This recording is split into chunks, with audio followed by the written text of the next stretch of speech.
Bismillahirrahmanirrahim. Assalamualaikum warahmatullahi wabarakatuh.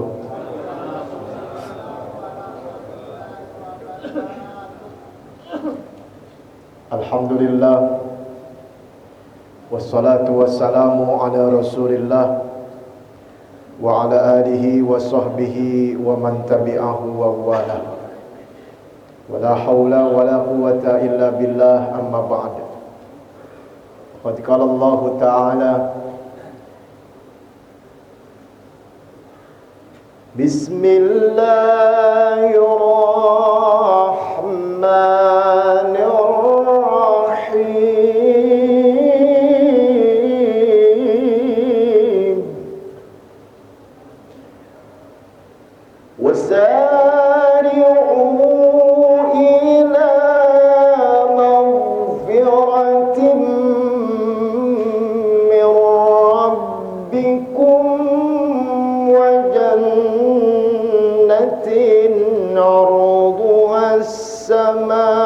السماوات والأرض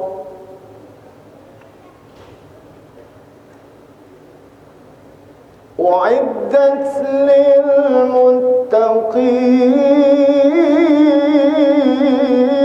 للمتقين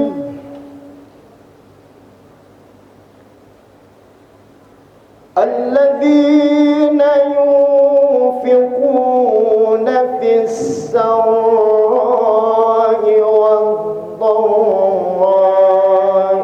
والكاظمين الغيظ والعافين عن الناس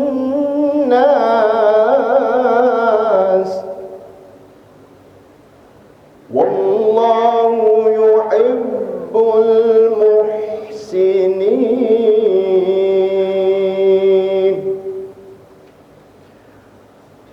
وقال الرسول الله صلى الله عليه وسلم رغب عن أمتي إذا ذكرت عنده ولم يصلي علي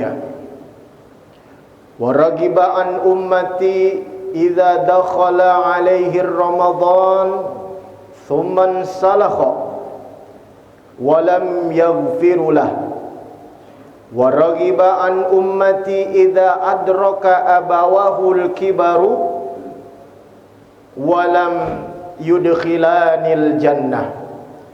صدق الله وصدق رسوله ونحن على ذلك من الشاهدين والشاكرين والحمد لله رب العالمين. Hadirin jamaah, Bapak Ibu, para qaimin wal qaimat yang dirahmati Allah Subhanahu wa taala. Alhamdulillah, puji syukur kita panjatkan kehadirat Allah. Sampai detik terakhir ini kita masih diberikan kesempatan, kesehatan, hidayah, maunah, kudrah dan kekuatan untuk tetap istiqomah hadir di masjid yang penuh barakah ini, Masjid Al-Muhajirin, dalam rangka ibadah Qiyamul Ramadan. Dan alhamdulillah juga kita masih dapat merasakan indahnya ibadah-ibadah yang lain di bulan suci Ramadan. Karena mungkin sebagian dari kawan kita, saudara kita, tetangga kita yang tidak sedikit kita dengar pengumuman-pengumuman di masjid-masjid dan musholah kita dengan ucapan inna lillahi wa inna ilaihi raji'un, telah berpulang ke rahmatullah. Saudara kita, teman kita, tetangga kita, Anu binti Anu, pada hari Anu, di jam Anu, namun kita alhamdulillah masih diberikan panjang umur. Maka kesempatan yang mulia ini kita gunakan. Di detik-detik terakhir ini kita berharap, satu harapan kita yang semua diharapkan oleh seluruh para umat Rasulullah, para solihin, para arifin, para alimin.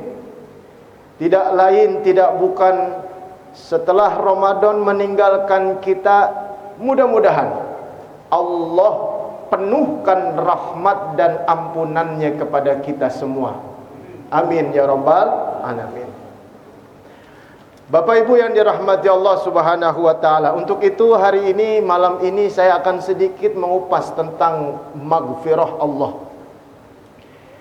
Karena terkadang kita masih, terutama saya pribadi, masih suka bingung bagaimana sih kita mendapatkan ampunan Allah.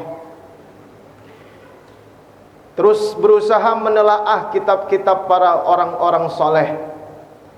Ternyata saya tercengang tatkala membuka satu tafsir, yang mana tafsir itu bernama Tafsir Al-Munir. Di dalam tafsir itu ada satu ayat surat Ali Imran ayat 133, yang tatkala Allah berfirman, wasari'u ila maghfiratin min rabbikum, dan berlomba-lombalah kalian kepada ampunan Allah, wa jannatin arduhas samawat wal ard, dan berlomba-lombalah kalian menggapai surganya Allah dengan rahmatnya Allah, yang luas surganya itu seluas langit dan bumi. Uiddat lil muttaqin, yang hanya keduanya, ampunan dan rahmat itu, hanya diberikan kepada orang-orang yang bertakwa. Mungkin kita sudah mendengar kajian-kajian dari awal sampai terakhir ini. Seluruh ibadah puasa dan ibadah-ibadah lainnya di bulan suci Ramadan ini tidak lain tujuannya la'allakum tattaqun. Tujuannya agar kita menjadi orang bertakwa. Tapi yang membuat saya tercengang ayat 134. Ternyata Allah berikan ciri, Allah berikan perbedaan bagi orang-orang yang sudah memang bertakwa atau orang-orang yang merasa dirinya bertakwa. Kalau merasa diri bertakwa itu berarti kita yang merasa, Pak. Tapi kalau kita dikatakan orang yang bertakwa, berarti stempel dari Allah Subhanahu wa taala. Apa cirinya kata Allah? Alladzina yunfiquna fis sarra'i wad dharra. Yang pertama, orang-orang bertakwa itu adalah cirinya orang-orang yang menginfakkan sebagian hartanya, baik dalam keadaan sempit atau dalam keadaan lapang, baik dalam keadaan susah ataupun dalam keadaan senang. Dia tetap infak, dia tetap berbagi, alias dia tidak pelit, tidak menunggu orang meminta, tapi selalu dia mencari orang yang membutuhkan. Nah, ini ciri pertama. Maka kenapa rahmat itu dibagi menjadi dua? Ada Rahman, ada Rahim, digabung menjadi rahmat. Rahman artinya penyayang, semua orang disayang. Rahim artinya pengasih, tidak semua orang dikasih. Ketika bergabung antara Rahman dan Rahim, timbullah rahmat. Maka ciri orang yang mendapatkan rahmat, satu sisi dia tetap mengasihi siapa yang dia tahu tanpa harus ada yang meminta. Satu sisi dia memilah-milih untuk berbagi kepada seseorang. Padahal ini adalah memilah-milih dalam keadaan wajib seperti zakat, baik itu zakat mal, zakat fitrah atau fidyah dan lain sebagainya. Maka ciri yang pertama ini bisa kita rasakan masing-masing. Mungkin bisa jadi saya yang bicara di depan ini belum termasuk ciri muttaqin, Pak. Kadang-kadang ketika banyak uang yang saya dapatkan, tangan berat untuk berbagi, tangan. Otak berat untuk berpikir, menghitung. Kenapa? Karena menurut saya yang capek, saya yang kerja, saya yang usaha, masa hasilnya buat orang? Bertempur nafsu. La uqsimu binafsil lawamah. Berjanji nafsu. Bahkan Allah berjanji dalam Al-Quran, aku berjanji demi nafsu lawamah akan selalu menguji manusia. Nafsu membara. Ketika pikiran kita berhitung, muncul nafsu. Namun hamba Allah yang bertakwa akan memerangi nafsu itu dengan cara berbagi, baik dalam keadaan susah maupun dalam keadaan senang. Senang dia berinfak, susah dia berinfak, banyak uang dia berinfak, sedikit uang, bahkan untuk dirinya saja sulit, dia tetap berinfak. Itu ciri pertama orang mendapatkan rahmat dan ampunan Allah Subhanahu wa taala. Ma'asyiral muslimin, Bapak Ibu yang dirahmati Allah Subhanahu wa taala. Yang kedua, wal kadhiminal ghaidh. Ciri orang yang bertakwa menurut Allah, setempel Allah, adalah orang-orang yang menahan amarahnya. Dia tahan amarah. Setiap perbuatan baik yang datang dari Allah ataupun yang datang dari nafsunya ataupun yang datang dari orang lain, dia tahan nafsu. Anak salah, dia maafin. Istri berbuat keliru, dia tahan.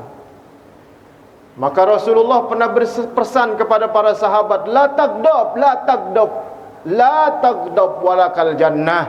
Jangan marah, jangan marah, jangan marah, karena dengan tidak marah kalian akan mendapat surga. Marah itu ada dua jenis. Ada marah di dalam, ada marah di luar. Kalau marah di dalam itu biasanya terindikasi dari sesuatu yang kita sesali, Pak. Ketika kita mengerjakan sesuatu, ternyata sesuatu itu keliru atau membuat kita jatuh ke dalam kesalahan, maka kita marah terhadap diri kita sendiri. Itu ciri marah yang ada di dalam. Tidak bisa diungkap, tidak bisa dijelaskan, hanya diri kita masing-masing. Ciri kedua adalah marah di luar. Ketika kita melihat sesuatu di luar kita tidak sesuai dengan harapan kita, baik itu orang lain, alam, cuaca, ataupun takdir-takdir yang Allah takdirkan untuk alam ini, kita marah. Salah satunya contoh, hujan saja. Kita harapkan ini enggak hujan, tapi ternyata hujan, sehingga kita sedikit marah. Kok hujan ya? Nah, dua ciri ini adalah ciri orang-orang yang bertakwa, adalah yang selalu menahan marah. Kenapa? Karena dia yakin atas salah satu kewajiban iman dia terhadap qada dan qadarnya Allah.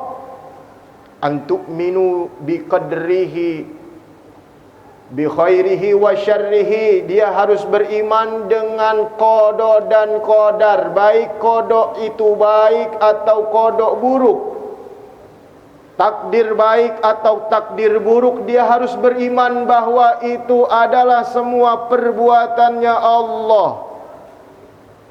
Sehingga dia meyakini satu ayat di dalam Al-Quran, Allah berfirman, wallahu khalaqakum wa ma ta'malun. Dialah Allah yang menciptakan kalian, dan dialah Allah yang menciptakan perbuatan-perbuatan kalian. Dia kembalikan ke Allah. Ada orang bikin kesal kita, terserah Allah. Kita cuma mengucap astaghfirullahaladzim, Ada orang yang zalimin kita, astagfirullah, saya kembalikan ke Allah. Terserah Allah.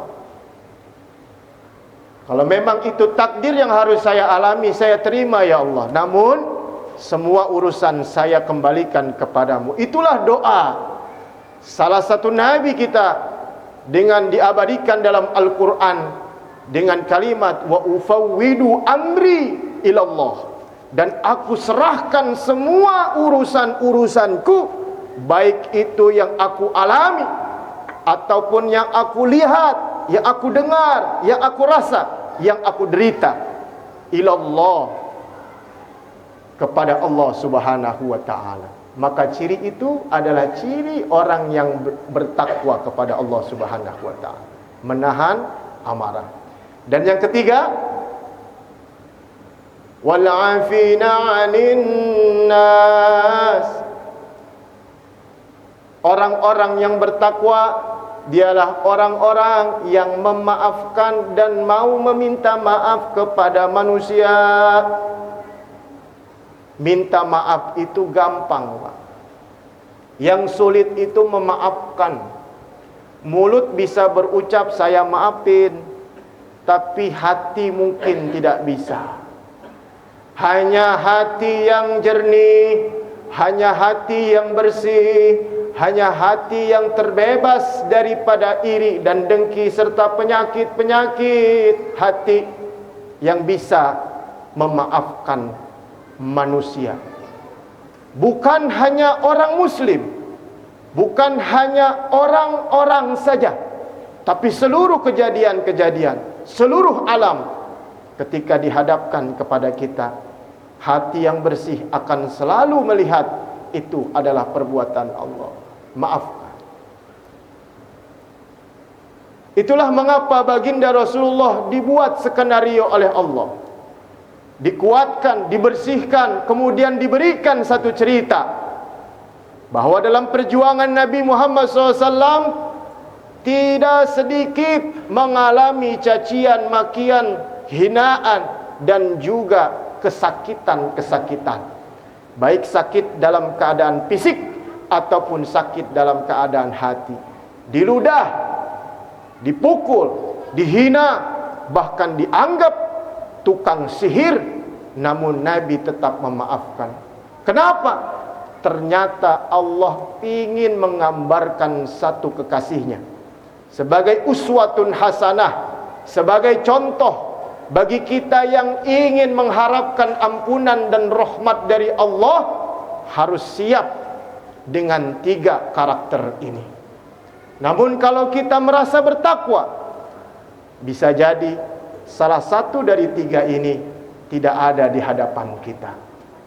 Bapak Ibu yang dirahmati Allah Subhanahu wa ta'ala, yang lebih mencengangkan lagi, di dalam penjelasan kitab tafsir Al-Munir ini yang terakhir, beliau menjelaskan bahwa tidak setiap ibadah-ibadah, zikir-zikir, doa dan kalimat istighfar itu bisa menjamin kita diampuni oleh Allah Subhanahu wa ta'ala dosa-dosa kita. Ternyata kalau dipikir-pikir iya juga, Pak. Saya merenung, muhasabah, bertadabur, belajar kepada orang-orang, terutama belajar kepada keluarga. Kadang-kadang ketika kita buat salah sama istri, istri kesel, marah, bete, bahkan mungkin 3 hari itu muka nggak akan berubah. Berkali-kali kita maaf, Bun, minta maaf ya Bun, maafin Abi, Bun, maaf ya, tadi nggak sengaja, Bu, maaf ya, memang Abi yang salah. Diulang, minta maaf terus, tapi tidak ada perubahan, Pak. Namun tatkala saya berusaha minta maaf dengan membawanya ke mall, belanja, itu hilang semua, Pak. Resikonya uang kita habis. Ternyata kalau kita kaitkan kepada Allah Subhanahu wa taala, kepada manusia aja seperti itu, apalagi kepada Allah. Kadang-kadang mungkin kita zikir istighfar ribuan kali. Astaghfirullahaladzim, astaghfirullahaladzim, astaghfirullahaladzim, astaghfirullahaladzim. Tapi hati masih pelit, tapi hati masih dengki, tapi hati masih iri, tapi hati masih kesel sama orang, tapi hati masih butek. Kotor hati kita. Maka istighfar kita walaupun jutaan tidak akan pernah ada manfaat. Ketika saya belajar kepada keluarga, ternyata istri kita, anak kita, yang setiap kita omelin, yang setiap kita marahin, dia nangis, dia sakit hatinya. Kemudian kita minta maaf, tidak akan pernah langsung dimaafkan. Walaupun mulut terucap, iya Bi, dimaafin, tapi hati dongkol, Pak. Namun tatkala kita bawa ke Indomaret, kita jajankan dia, kita belikan dia mainan yang terbaik, itu dengan sendirinya kita dimaafkan. Allah meminta kita untuk infakkan semua harta kita, mengembalikan semua haknya Allah Subhanahu wa taala. Tapi kadang kita hitung-hitungan. Tapi Allah tidak marah. Allah tetap menguji kita, dilihat kita. Makanya ciri orang yang bertakwa dermawan. Ciri orang yang bertakwa selalu memberi, tangannya ringan. Makanya dia dekat dengan surga. Dan bahkan hadis Nabi SAW ketika berbicara tentang takwa, Nabi berpesan, ittaqillah, bertakwa kepada Allah lah kalian. Wa atbi'is sayyi'atal hasanata, dan ikuti perbuatan burukmu dengan perbuatan baikmu. Tutupi perbuatan baik burukmu dengan perbuatan baikmu. Kenapa? Karena dengan cara itu saja perbuatan buruk kita bisa hilang. Itu Nabi berpesan. Jadi kalau kita buat salah sama orang, terutama anak kita, istri kita, orang lain, kata Nabi pesannya, jangan minta maaf, iringi dengan perbuatan baik. Wa atbi'is sayyi'atal hasanata, ketika salah, tutupi dengan perbuatan baik kita. Kirim hadiah, ajak dia makan, infakkan harta kita kepada dia. Karena itulah ternyata jalur yang dijalankan oleh para ulama-ulama kita. Maka benar hadis Rasulullah SAW tatkala mengatakan as-sakhi qarib minallah, orang yang dermawan itu dekat dengan Allah. Wa qarib minal jannah, dekat dengan surga. Wa qarib minan nas, dan dekat dengan manusia. Wal bakhil, dan orang yang pelit, orang yang menutup diri, ba'idum minallah, jauh dari Allah. Wa ba'idum minal jannah, dan jauh dari surga. Wa ba'idun minan nas, dan jauh daripada manusia. Itulah sedikit yang bisa saya sampaikan, bahwa ampunan dan rahmat Allah bisa jadi bukan kita dapatkan dari ibadah dan zikir kita, tapi bisa jadi kita dapatkan dengan perjuangan kita. Sebanyak apa kita memberbagi harta kita kepada orang lain, sebersih apa hati kita untuk memaafkan seluruh takdir Allah, dan sebanyak mana kita memaafkan manusia yang lainnya. Mudah-mudahan di detik-detik terakhir ini Allah penuhkan rahmat dan ampunannya kepada kita, dan mudah-mudahan Allah berikan kita kekuatan untuk dapat meringankan tangan kita untuk berbagi, memaafkan kepada orang lain, dan seluruh takdir-takdir yang Allah berikan kepada kita, sehingga Allah cap kita sebagai muttaqin, hamba yang bertakwa. Amin ya rabbal alamin. Barakallahu li wa lakum fil Qur'anil Karim, wa nafa'ani wa iyyakum bima fihi minal ayati wa bidzikril hakim wa taqabbala minni wa minkum tilawatahu innahu wal ghafurur rahim wal 'afu minkum. Wassalamu alaikum warahmatullahi wabarakatuh.